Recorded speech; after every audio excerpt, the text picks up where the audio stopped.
Salam dan bahagia Bapak dan Ibu guru. Perkenalkan, saya Herlina Sintawati Tampu-Bolon, calon guru penggerak angkatan ke-8 dari SMK Negeri 1 Siak Kecil. Tergerak, bergerak, dan menggerakkan.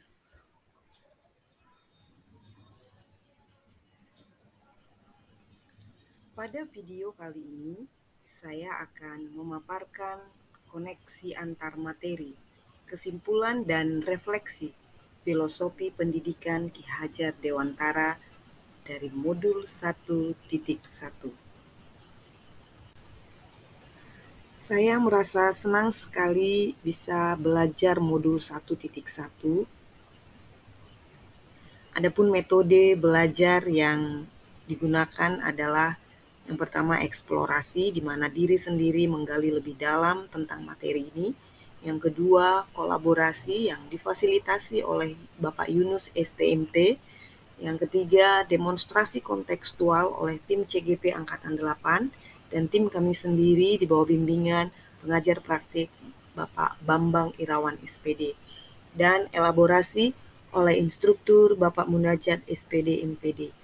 Ada banyak hal baru yang bisa saya dapatkan sebagai pendidik dari mempelajari modul 1.1. Saya merasa senang setelah mempelajari modul 1.1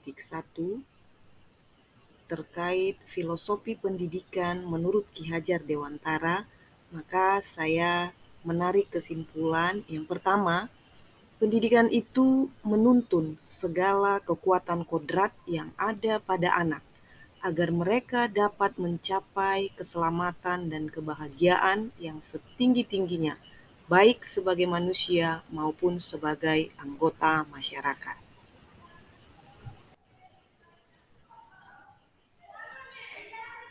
Yang kedua, anak bukan kertas kosong yang bisa digambar sesuai keinginan orang dewasa. Anak lahir dengan kekuatan kodratnya sendiri yang masih samar-samar. Oleh karena itu, tujuan pendidikan hanyalah sebagai tuntunan, menuntun, membantu, memfasilitasi, dan menebalkan garis samar-samar agar anak tumbuh menjadi manusia seutuhnya. Ki Hajar Dewantara mengibaratkan pendidik sebagai seorang petani. Seorang petani yang menanam padi hanya dapat menuntun tumbuhnya padi. Ia dapat memperbaiki kondisi tanah, memelihara tanaman padi, memberi pupuk dan air, mengendalikan hama dan penyakit yang mengganggu tanaman. Namun, meskipun pertumbuhan tanaman padi dapat diperbaiki, tetapi ia tidak dapat mengganti kodratnya. Padi yang ditanam tidak akan tumbuh sebagai jagung. Demikian juga seorang pendidik tidak akan dapat mengubah kodrat dasar yang ada pada anak.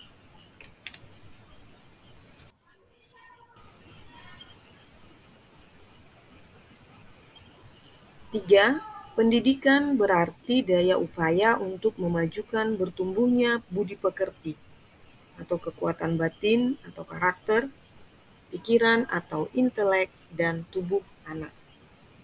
Budi pekerti merupakan perpaduan antara gerak pikiran, perasaan, dan kehendak atau kemauan, sehingga menimbulkan tenaga. Budi pekerti merupakan keselarasan antara cipta, rasa, karsa, dan karya.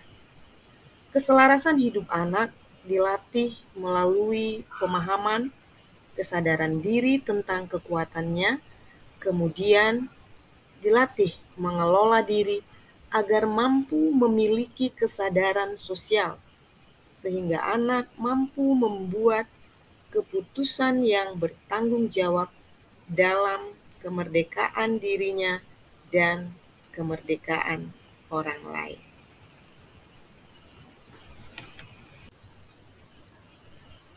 4. Pendidikan adalah tempat persemaian benih-benih kebudayaan. Pendidikan yang dimaksud adalah sebuah peradaban, cita-cita masyarakat sebagai sebuah bangsa. Pemikiran Ki Hajar Dewantara ini dapat dikontekstualkan sesuai dengan nilai-nilai luhur kearifan budaya lokal untuk menebalkan laku anak. Saat kita mengajar di kelas, kita sebagai pendidik sebenarnya sedang membentuk masyarakat, membentuk budaya masa depan lewat murid-murid kita. Jika kita mengharapkan murid-murid kelak menjadi pribadi yang mandiri dan merdeka, tentunya penting untuk mereka mengenal diri, budaya, untuk menentukan tujuan dan kebutuhan belajarnya yang relevan dan kontekstual terhadap diri dan lingkungannya. 4. Pendidikan. Hasil refleksi saya melalui pertanyaan pemantik yang ada pada akhir modul 1.1. Yang pertama, apa yang saya percaya tentang murid di kelas sebelum mempelajari modul 1.1? Yang pertama adalah guru adalah pusat pembelajaran. Saya masih sering mendominasi pembelajaran di kelas, sehingga pembelajaran belum benar-benar memperlakukan siswa sebagai subjek atau pelaku. Yang kedua, saya masih fokus pada target yang ingin dicapai, sehingga ada perasaan bersalah apabila kegiatan yang saya kerjakan hari itu tidak sesuai dengan target yang ingin dicapai. Hal ini kadang bisa membuat saya marah pada siswa apabila mereka tidak mengikuti arahan yang saya berikan. Yang ketiga, saya masih kurang mengenal karakteristik siswa, sehingga metode pembelajaran seringkali sama untuk semua murid. Padahal seharusnya pembelajaran itu juga memperhatikan keunikan setiap murid. Yang keempat, siswa harus memahami materi. Pada saat di kelas, saya berusaha untuk membuat siswa memahami materi. Meskipun sebenarnya kemampuan siswa untuk menerima pembelajaran itu berbeda-beda. Dan setiap siswa juga berasal dari kondisi dan latar belakang yang berbeda-beda.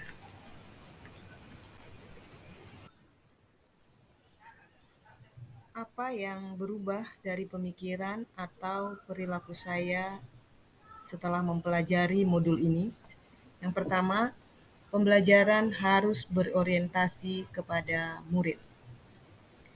Jika selama ini saya masih sering mendominasi pembelajaran di kelas, maka seharusnya pembelajaran itu haruslah berorientasi kepada murid.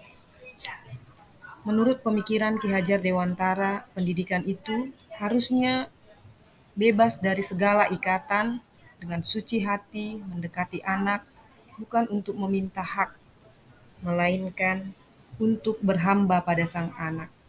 Berhamba pada sang anak ini mengandung artian bahwa pembelajaran harus berpusat kepada murid, harus memperhatikan dan mempertimbangkan kebutuhan belajar murid.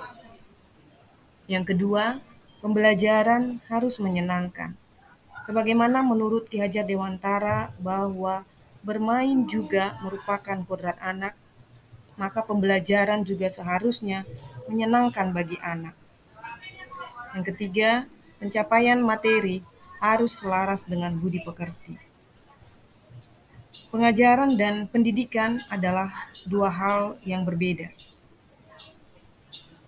Pendidikan tidak hanya mentransfer ilmu, melainkan membangun anak secara utuh. Kita harus menebalkan laku anak. Dan salah satu cara adalah menebalkan laku anak dengan kekuatan konteks sosio-kultural. Yang keempat, setiap anak punya karakteristik masing-masing. Oleh karena itu, pendidik hanya memberikan tuntunan, untuk bertumbuhnya anak kepada kodratnya sendiri. Bertumbuhnya anak itu sendiri berada di luar kehendak kita sebagai pendidik. Apa yang berubah dari pemikiran atau perilaku saya setelah mempelajari modul ini? Yang pertama, apa yang dapat saya terapkan lebih baik di kelas untuk mencerminkan pemikiran Ki Hajar Dewantara? Yang pertama, saya akan menerapkan pembelajaran yang berorientasi ke siswa. Pembelajaran yang interaktif, menyenangkan, dan sesuai dengan konsep Merdeka Belajar. Saya akan melibatkan siswa dalam merencanakan pembelajaran. Saya akan memberikan kebebasan untuk mereka memberikan ide dan gagasan. Saya akan membantu mereka atau menjadi fasilitator untuk ide dan gagasan mereka, sehingga mereka bertumbuh menjadi anak yang kreatif, anak yang inisiatif, anak yang komunikatif, dan juga inovatif.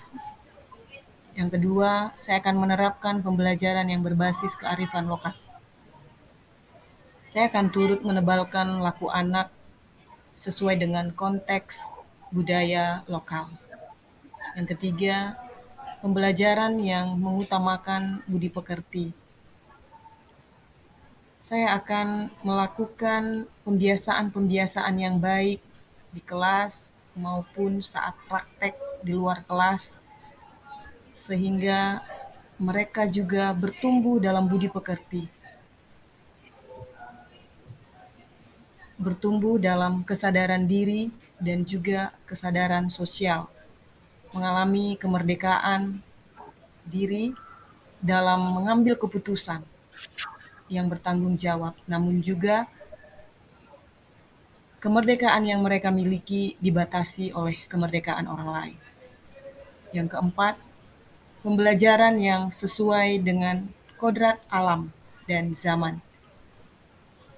Saya akan berusaha untuk mengenali karakteristik siswa sehingga pembelajaran dirancang dengan memperhatikan kondisi siswa dan juga kebutuhannya di zamannya saat ini, terutama dalam teknologi.